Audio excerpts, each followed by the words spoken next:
Hello and welcome to book critique number 8. The book that I chose to feature this week is What Do You Do with a Tale Like This? This book is written by Robin Page and illustrated by Steve Jenkins. This is an informational text and it could be used in grades pre-K through 5. Now basically what this book does is it goes through a lot of different parts of the animals and how all the animals are different with their ears and their tails and their eyes and a lot of different stuff like that, and gives kids a lot of information about different animals. And even in the back of the book, it has little snippets of specific information about each kind of animal, which is really cool.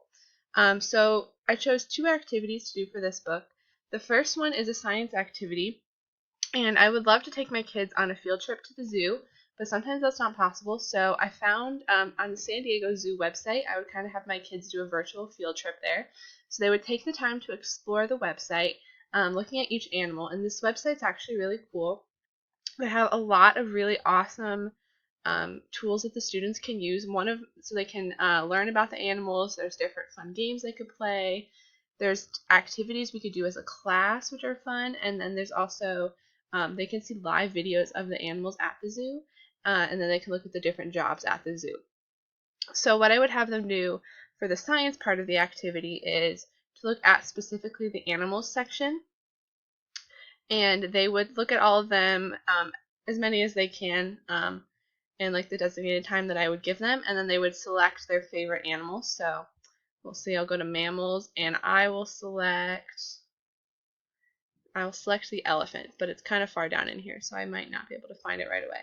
So if I selected the capybara, then I would have my students kind of do another project on their favorite animal. So they would research their favorite animal.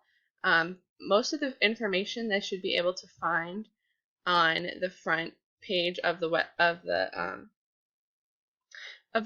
of the San Diego Zoo website, which is a really cool tool.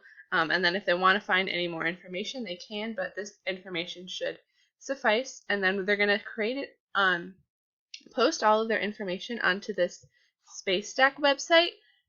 It's a really cool tool for collaboration that I found. It's very, very, very simple, which might not be something that I would always be interested in with my students. But it does give a lot of options, going beyond just posting it on here. A lot of options for sharing, converting it to a PDF, or even it gives us really an option to like print them. So it's just kind of like this kind of page. It's similar to the Padlet, but it kind of gives you a couple different options of what to do. Picking, like, you can add pictures and you can also add videos. So I would just kind of give my students free reins with this.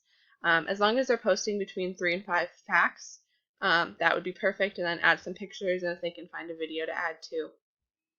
So, and then I would just, again, have them, either we would share it on the class website, because it kind of would like screenshot it almost, and then you can kind of share that, the one little square, or I would just have printed out copies and kind of create like a big printout version in my classroom. So that was the science activity. And then the social studies activity is the other activity I chose, and we would also be going along with the San Diego Zoo Kids website. But for this part, they'd be looking at the jobs section of the website, and on here they would look at the different jobs, select their favorite job that they find at the zoo. So if we go to that page, it gives you a whole listing of jobs. So say we pick the zookeeper. So the student would read about the zookeeper. Each student would get to pick their favorites, and there wouldn't be any repeats, because there's a lot of different job options. So they would read about the job, on the information they find on this website, and then they would get the chance to post a video about what they learned. So about what they like about their job, what might be hard about their job, how they got their job, and the students are kind of going to put themselves in the shoes of the people that have these jobs. And there is some kind of examples of little profiles of people that have these jobs on the website, but I kind of would want my students to use that as a guide and kind of just create their own video of them pretending like they're a zookeeper or a mechanic or whatever other job is on this website.